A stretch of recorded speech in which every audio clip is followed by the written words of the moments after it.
Voici Actu Rémi, l'essentiel de l'actualité nationale et internationale. Voici Actu Rémi, l'essentiel de l'actualité nationale et internationale. Aujourd'hui, mardi 30 juin, l'actualité est marquée par de nouvelles sanctions coordonnées visant des réseaux financiers liés au Hezbollah et par des tensions politiques qui touchent aussi bien le Mexique que la frontière entre le Liban et Israël. Au Canada, plusieurs dossiers se détachent, de la protection des données électorales en Alberta à la trajectoire des émissions de gaz à effet de serre. Géopolitique. Les États-Unis et des États du Golfe imposent des sanctions conjointes contre des entités et des individus accusés d'alimenter financièrement le Hezbollah. Le département du Trésor américain annonce une action coordonnée par le Terrorist Financing Targeting Center, un mécanisme multilatéral coprésidé par Washington et Riyad. Le dispositif regroupe aussi des pays membres du Conseil de coopération du Golfe, autour de mesures synchronisées sur plusieurs juridictions. Les sanctions visent 5 entités et 16 individus présentés comme liés au réseau financier du Hezbollah. L'objectif affiché consiste à perturber les circuits de financement, en bloquant des activités et en isolant des acteurs du système financier international. Cette coordination entre États-Unis et partenaires du Golfe s'inscrit dans une stratégie de pression qui passe par des listes de sanctions et des restrictions ciblées. Dans le sud du Liban, Benyamin Netanyahou affirme que l'armée israélienne ne se retirera pas tant que le Hezbollah restera présent. Le Premier ministre israélien insiste sur l'idée qu'Israël et le Liban sont 2 États souverains qui disent vouloir la paix. Il répète toutefois qu'Israël veut voir le groupe armé quitter la zone, condition jugée essentielle avant tout retrait. Les Nations unies font savoir qu'elles cherchent à maintenir leur propre présence dans le secteur.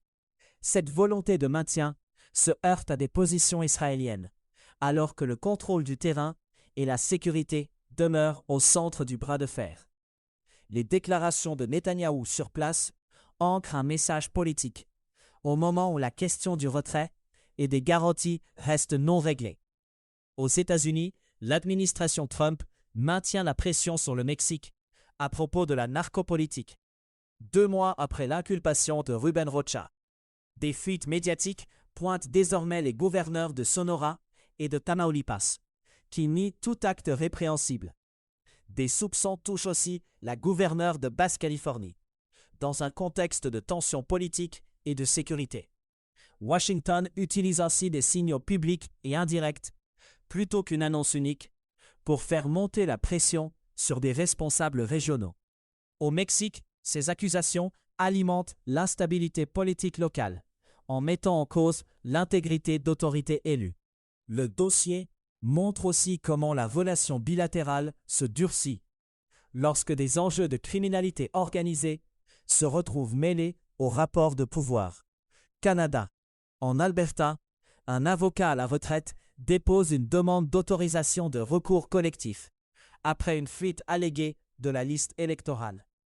La procédure vise ce qui est présenté comme l'une des plus importantes atteintes à la vie privée de l'histoire de la province. Les demandeurs affirment que des renseignements personnels d'environ 2,9 millions d'électeurs ont été exposés. L'allégation centrale porte sur une distribution illégale de la liste électorale, avec des données sensibles associées à des citoyens. C'était Actu Rémi. Plus d'actualités sur acturemi.news. Élection Alberta et la gestion des données électorales sous forte pression, sur le plan de la sécurité et des pratiques internes. Le recours, si il est autorisé, pourrait ouvrir la voie à des compensations et à des obligations renforcées en matière de protection des renseignements. Ottawa et Québec concluent une entente de 5 ans pour protéger le caribou forestier.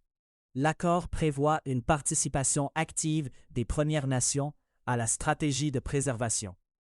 Cette approche associe protection de la biodiversité et gouvernance partagée sur le terrain.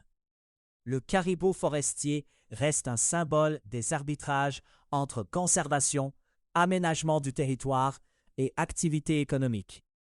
La durée de 5 ans fixe un horizon d'action, avec des engagements qui devront se traduire dans des mesures concrètes. L'entente devient aussi un test de coordination entre gouvernements, sur un dossier où les responsabilités se chevauchent. Le premier ministre Mark Carney reconnaît que les émissions de gaz à effet de serre du Canada seront plus élevées que prévu. Cette déclaration survient alors que le gouvernement a déjà reculé sur certains volets environnementaux. Jusqu'ici, l'exécutif maintenait le cap sur les objectifs climatiques, malgré des ajustements de politique.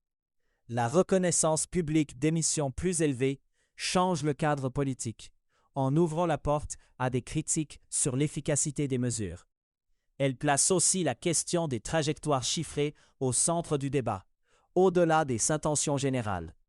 Le gouvernement devra désormais expliquer comment il concilie ses décisions récentes avec les cibles qu'il dit poursuivre.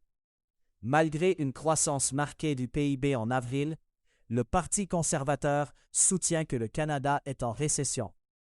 Cette prise de position intervient dans un contexte d'incertitude économique lié au sort de l'accord Canada-États-Unis-Mexique, l'ACEUM.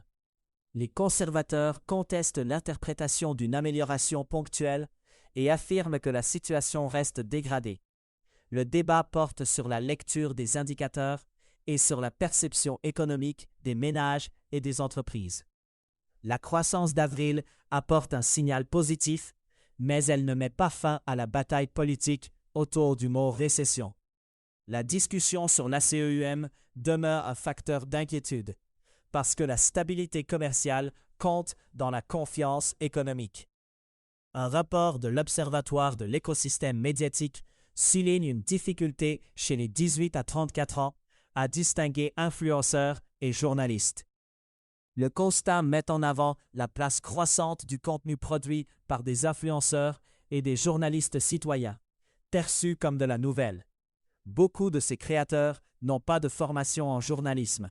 Ils ne sont pas non plus soumis à des règles éthiques ou déontologiques comparables à celles d'une salle de nouvelles. Cette confusion peut modifier la manière dont l'information circule et comment le public évalue la crédibilité.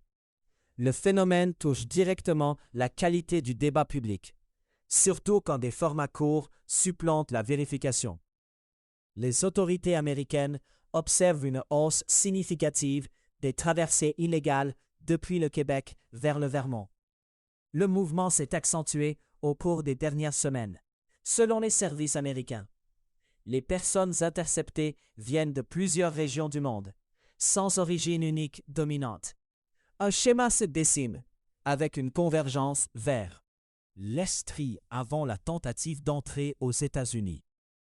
L'augmentation met une pression opérationnelle sur les services frontaliers et sur les ressources d'interception et de traitement. Elle relance aussi des questions sur les routes utilisées et sur les réseaux de passage qui orientent les migrants vers ce corridor. Science Climat.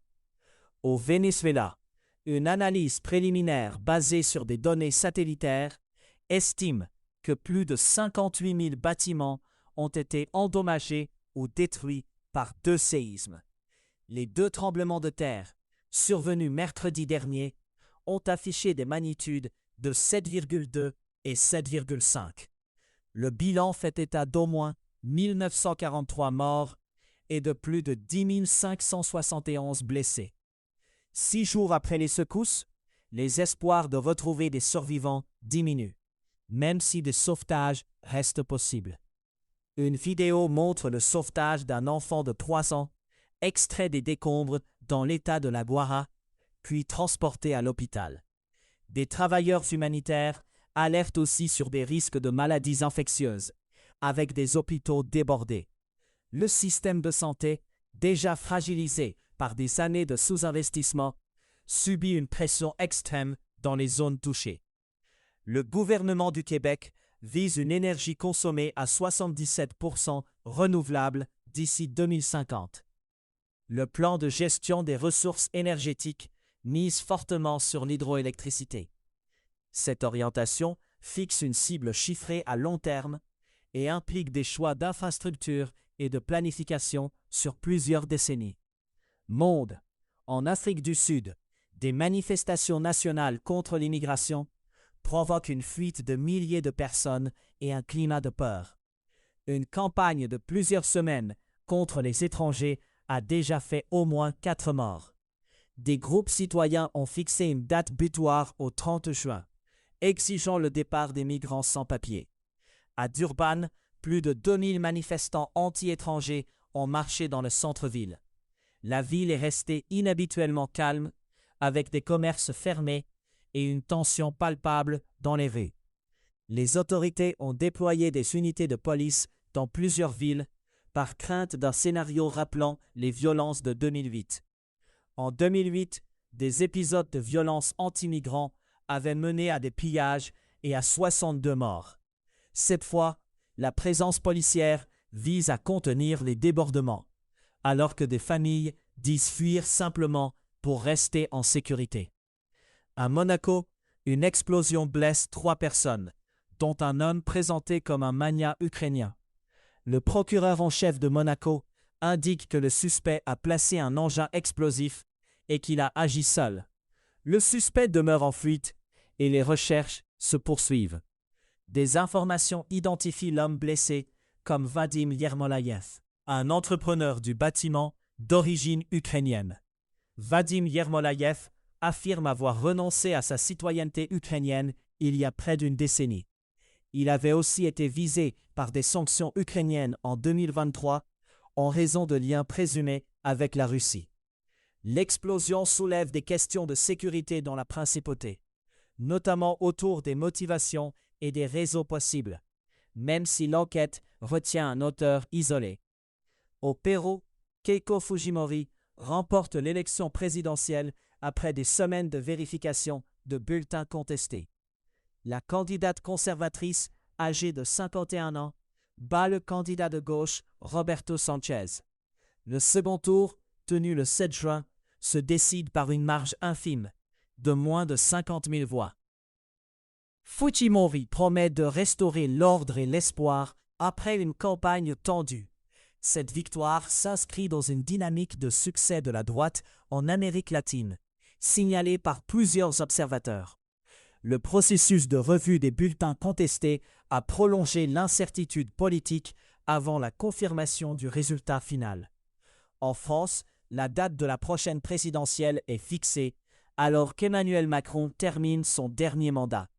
Le premier tour est prévu le 18 avril 2027. Le second tour doit suivre le 2 mai 2027. Le scrutin est déjà présenté comme un test politique majeur pour le Rassemblement national de Marine Le Pen. La préparation de l'après-Macron s'ouvre ainsi officiellement, avec un calendrier électoral maintenant établi. Économie. Sur les marchés des matières premières et des devises, l'or s'établit à 4 014 $ américains, en baisse de 0% sur 24 heures. L'argent se négocie à 59 $ américains, en hausse de 0,8% sur la même période. Le Bitcoin évolue à 58 499, en baisse. Le dollar canadien s'échange à 0,702 $ américains. La guerre en Iran et la hausse des prix du pétrole et du gaz accélèrent l'adoption mondiale des énergies renouvelables et des véhicules électriques. Des investisseurs jugent que ces technologies renforcent la sécurité énergétique en réduisant la dépendance à certains approvisionnements. Ils estiment aussi que les renouvelables et l'électrification ont un sens financier dans un contexte de prix élevés des combustibles fossiles.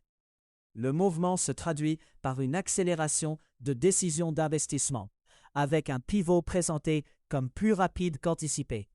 L'enjeu dépasse la seule transition climatique et se place sur le terrain de la résilience des États face au choc énergétique. Les prix élevés deviennent ainsi un moteur de transformation, même sans changement immédiat des objectifs politiques. Au Japon, la nomination d'Ayano Sato au Conseil de la Banque du Japon envoie un signal d'approche prudente face à l'inflation.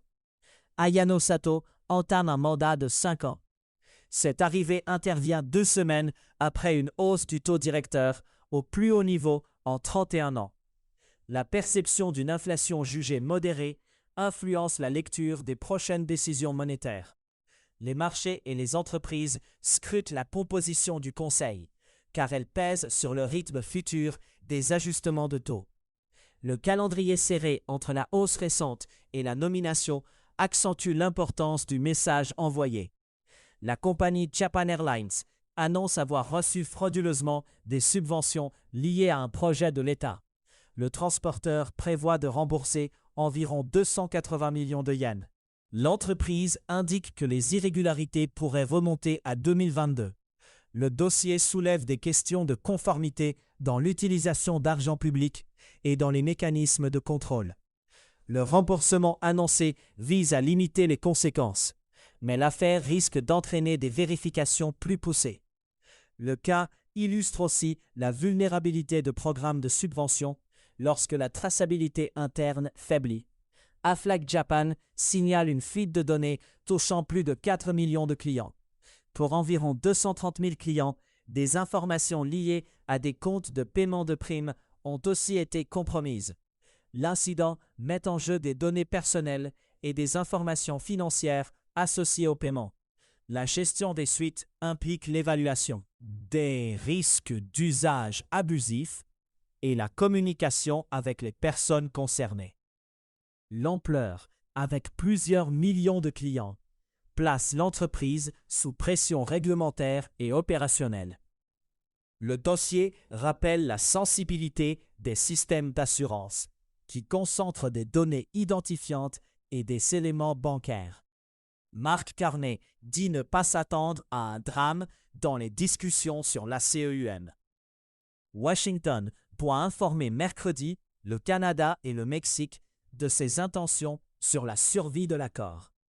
L'échéance rapproche les trois pays d'un moment de clarification sur la trajectoire du pacte commercial.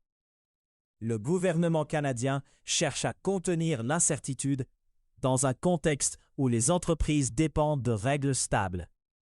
L'annonce attendue de Washington conditionnera la suite des échanges et les marges de manœuvre de négociation. Les prochains jours deviennent déterminants, car ils fixent le ton politique et économique des relations commerciales nord-américaines. À savoir aujourd'hui, le 30 juin 1908, l'explosion de la Tunguska a ravagé une vaste zone de Sibérie, dans l'Empire russe après un événement attribué à un corps céleste. Le 30 juin 1934, l'Allemagne nazie a lancé la Nuit des longs couteaux, une purge politique menée par Adolf Hitler contre des rivaux internes. C'était Actu Rémi. Visitez acturemi.news.